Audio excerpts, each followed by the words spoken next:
तो हेलो बच्चों, कैसे हो सब? सब अपनी पढ़ाई लिखाई बढ़िया कर रहे होंगे और जो जिस फील्ड में तैयारी कर रहा है वो अच्छा से कर रहा होगा, धुआंधार कर रहा होगा। ठीक है, अगर आप लोग वीडियो पे नए हैं तो चैनल को सब्सक्राइब करना है, वीडियो को लाइक शेयर और कमेंट जरूर करना है। ठीक है? और क्या कहते हैं कि जो हमारा अभी टॉपिक चल रहा है वो नाउन पे चल रहा है। पार्ट्स ऑफ स्पीच हम स्टार्ट किए हैं और नाउन चल रहा है, तो नाउन ख़त्म होने को ही आया है। इसमें हमने नाउन का जो भी काइंड्स थे वो पढ़ लिए, सिंगुलर प्लूरल पढ़ लिए। अब हम पढ़ रहे हैं फंक्शंस ऑफ नाउन। ठीक है, नाउन के जो कार्य होते हैं उनके बारे में हम पढ़ रहे हैं।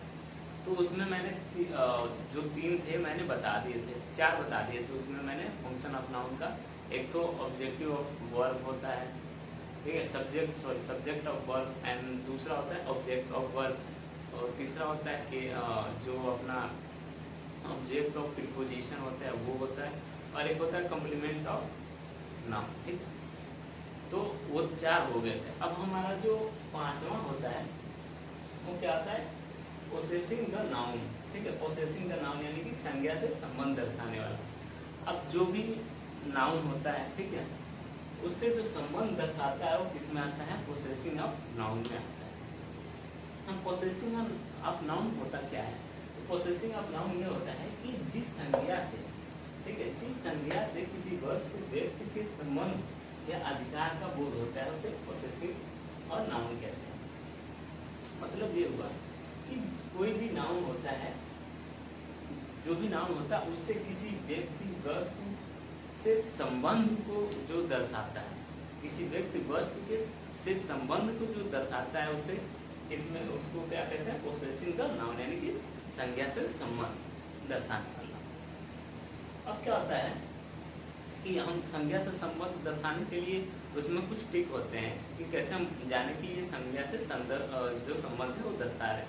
उसके लिए क्या होता है कि किसी नाउन को पैसिव बनाने के लिए, पोसेसिव बनाने के लिए उसके अंत में एपोस्ट्रोफी एस लगाते हैं। ठीक है, ये वाला एपोस्ट्रोफी, ठीक है, और एस लगा के बनाते हैं। ठीक है, संबंध दर्शाने के लिए एपोस्ट्रोफी एस लगाते हैं, तो वो दर्शाता है कि इस व्यक्ति वस्तु से इस नाम का क्या संबंध है। ठीक है, अब क्या होते हैं, जैसे मैंने एक एग्जांपल ले लिया है कि सीमा अम्ब्रेला इज ब्रोकन। कहता है कि सीमा का जो अम्ब्रेला है वो टूट गया। तो जो एपोस्ट्रोफी एस है वो उसका सीधा संबंध किससे है? अम्ब्रेला, यानी कि जो सीमा का जो अम्ब्रेला है वो क्या हो गया है? टूट गया है। तो अम्ब्रेला से जो संबंध बन रहा है सीमा का, वो किससे बन रहा है? एपोस्ट्रोफी एस से बन रहा है। तो किसमें आ गया? तो ये हो गया हमारा पोसेसिंग द नाउन। ठीक है, अब जैसे कि एपोस्ट्रोफी के ना प्रयोग करने के कुछ नियम होते हैं। ठीक है, अब हम जैसे बहुत सारे नियम होते हैं इसके एपोस्ट्रोफी बनाने के। जो नाउन होता है उसे संबंध दर्शाने के लिए जो एपोस्ट्रोफी एस लगाते हैं उसके कई नियम होते हैं, तो उस नियम को जानते हैं।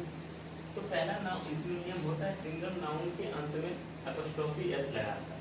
जैसे सिंगुलर नाउन है, ठीक है, उसके अंत में जो हम क्या लगा लेते हैं? एपोस्ट्रोफी एस लगा के हम उससे संबंध दर्शा लेते हैं। जैसे यहाँ लिखा है this is Rashmi, this is Rashmi book, यानी कि जो रश्मि है, ठीक है, तो उससे जो संबंध दर्शा रहा है वो बुक से दर्शा रहा है कि रश्मि का जो संबंध है किससे है? बुक से, और वो किससे दर्शा रहा है? ये एपोस्ट्रोफी एस से दर्शा रहा है। और रश्मि क्या है? हमारा सिंगुलर नाउन है। ठीक है, रश्मि क्या है? सिंगुलर नाउन है। जब सिंगुलर नाउन के अंत में हम क्या लगाते हैं? एपोस्ट्रोफी एस लगाते हैं, तो वो हमारा संबंध दिखाता है। ठीक है, तो ये हो गया सिंगुलर से, जो सिंगुलर में एपोस्ट्रोफी एस लगा के संबंध दिखाता है। दूसरा नियम क्या होता है? यदि प्लूरल नाउन का अंतिम अक्षर यस है तो यस के ऊपर एपोस्ट्रोफी लगाते हैं। यदि यस नहीं है तो क्या करते हैं? एपोस्ट्रोफी के साथ एस लगाते हैं। ठीक है, यानी कि दूसरा नियम क्या कहता है कि जो हमारे प्लूरल होते हैं, ठीक है, तो अगर उसमें प्लूरल होता है तो उसमें क्या करते हैं? एस पहले से रहता है, हम क्या करते हैं? बस यस के ऊपर एपोस्ट्रोफी लगाते हैं, पहले नहीं लगाते हैं। ठीक, जैसे यहाँ पे लिखा हुआ है दिस इज गर्ल्स हॉस्टल। अब क्या है? गर्ल क्या है? गर्ल्स हमेशा ही प्लूरल में, ठीक है, प्लूरल में है गर्ल्स, अब उसमें क्या किया है कि एपस्ट्रॉफी ऊपर से लगा दिया है और क्या होगा गर्ल्स हॉस्टल, यानी इससे हॉस्टल का संबंध किससे, गर्ल्स का, यानी गर्ल्स का हॉस्टल से संबंध है, ठीक है। तो क्या किया इसने ऊपर से एपस्ट्रॉफी लगा दिया, यस पहले से लगाया तो हमें यस के पहले एपस्ट्रॉफी लगाने की कोई जरूरत नहीं, ठीक है। और दूसरा एक और लिखा हुआ है कि दिस इज चिल्ड्रंस प्लेग्राउंड, यानी कि ये प्लेग्राउंड किसका है, बच्चों का है। तो बच्चों का डायरेक्ट संबंध किससे, प्लेग्राउंड से। और इसमें क्या कह रहा है कि अगर प्लूरल नाउन के अंत में अगर यस नहीं आता है तो क्या लगाते हैं, एपस्ट्रॉफी एस लगाते हैं। अगर प्लूरल नाउन के अंत में यस आता है तो एस के ऊपर ही एपस्ट्रॉफी लगाते हैं, ठीक है। अगर यहाँ पे किसी को भी डाउट होगा तो कमेंट बॉक्स में जरूर पूछना और क्लियरिटी से नया वीडियो बना के समझना। तीसरा क्या होता है, यदि दो व्यक्ति का किसी वस्तु पर साझे में अधिकार हो तो बाद वाले शब्द में एस लगाते हैं। जैसे दो व्यक्ति हैं और दोनों का किसी भी वस्तु पे साझे में अधिकार है, यानी कि उसका भी मेरा भी अधिकार है और कोई और है उसका भी अधिकार है, तो साझे में अगर अधिकार है तो क्या करते हैं, जब उसको एपस्ट्रॉफी बनाते हैं तो जो बाद वाला होता है, ठीक है, बाद वाला जो व्यक्ति होता है, व्यक्ति या वस्तु होता है, उसमें क्या एपस्ट्रॉफी एस लगा के बनाते हैं। जैसे यहाँ पे लिखा हुआ है कि Ankita and Shilpa's father is teacher, यानी कि अंकिता और शिल्पा के क्या है, पिताजी क्या है, टीचर है, ठीक है। तो इसमें क्या किया है कि पहले को छोड़ के दूसरे वाले में क्या एपस्ट्रॉफी एस लगाते हैं, ठीक है। तो ये दर्शा देता है उनके संबंध, ठीक है। और हमारा चौथा क्या आता है, निर्जीव वस्तुओं में यस नहीं बल्कि ऑफ लगाया जाता है। जैसे कोई निर्जीव वस्तु होते हैं, ठीक है, निर्जीव वस्तु में हम एपस्ट्रॉफी एस का यूज नहीं करते हैं, उसके जगह पर क्या यूज करते हैं, ऑफ का यूज करते हैं। तो जैसे एग्जाम्पल लिखा हुआ है, he is a monitor of our class, ठीक है, मॉनिटर ऑफ आवर क्लास, ये क्या है, मॉनिटर ऑफ आवर क्लास, यानी कि निर्जीव वस्तु को दर्शा रहा है। तो वहाँ पर क्या कर लिया हमने, ऑफ का यूज कर लिया है।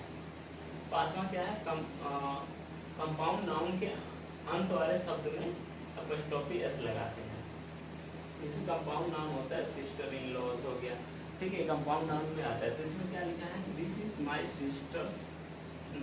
Sister in law's house, sister in law's house, ठीक है। इसमें क्या है कि जो हमारा कंपाउंड नाउन है उसके लास्ट में यहाँ पे एपस्ट्रॉफी एस लगता है, तो एक किस्म बन जाता है, एपस्ट्रॉफी एस लगा के क्या आता है, प्रोसेसिंग ऑफ द नाउन हो जाता है। ये तो रहा प्रोसेसिंग ऑफ नाउन। अब इसके बाद क्या आता है हमारा पांचवा और छठा आता है,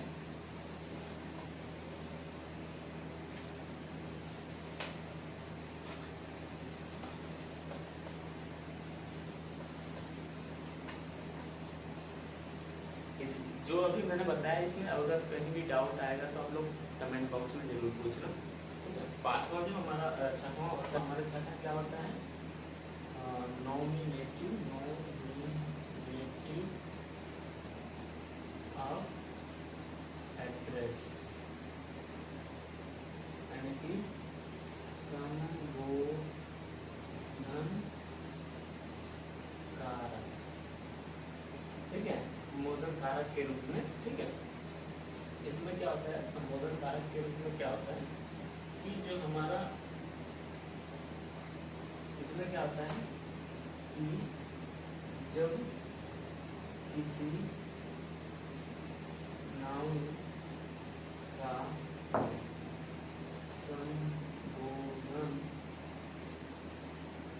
संबोधन होता है अर्थात पुकारा जाता है,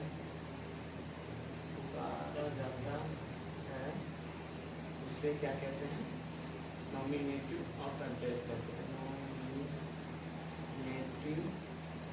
ऑफ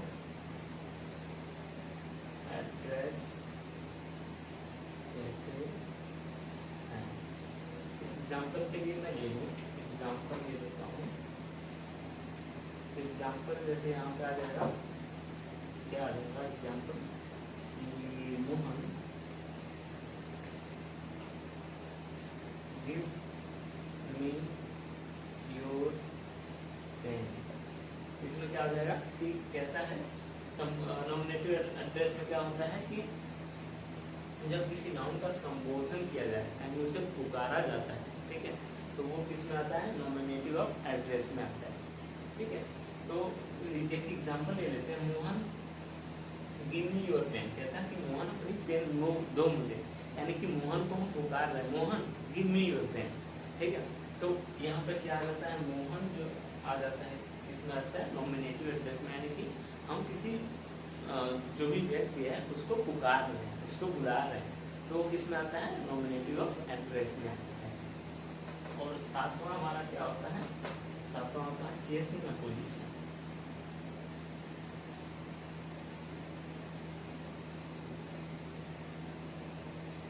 यानी कि समानाधिकार के रूप में।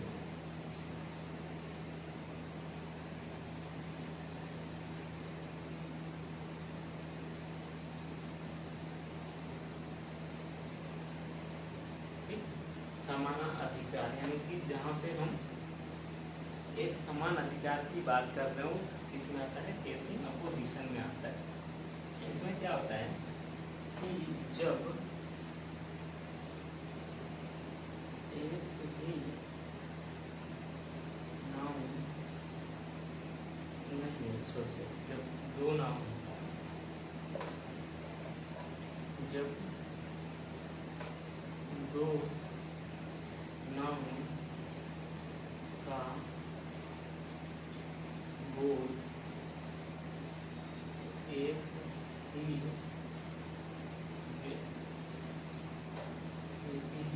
व्यक्ति,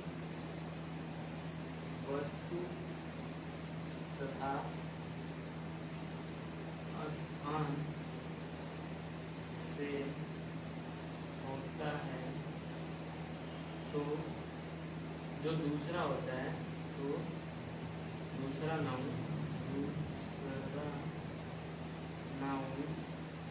पहले नाउन का case in opposition,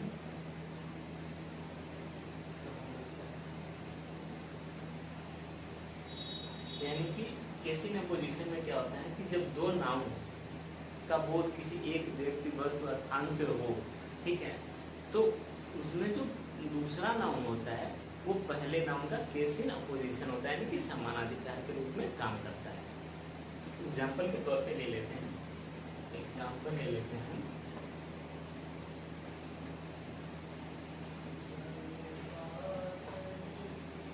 lucky my son is the winner of cricket team, ठीक है। इसमें देखो, इसमें दो नाउन आ रहे हैं, एक नाउन ये आ गया, एक नाउन ये आ गया। अब इसमें कह रहा है कि जब दो नाउन का बोध किसी एक ही व्यक्ति, वस्तु, स्थान से हो, तो दूसरा वाला जो नाउन होता है वो पहले नाउन का क्या होता है, केस इन अपोजिशन होता है, यानी कि पहले नाउन का संबंध डायरेक्ट किससे होता है, दूसरे नाउन से होता है, ठीक है। तो ये क्या हो जाता है, केस इन अपोजिशन हो जाता है, ठीक है। ये तो रही आज की क्लास।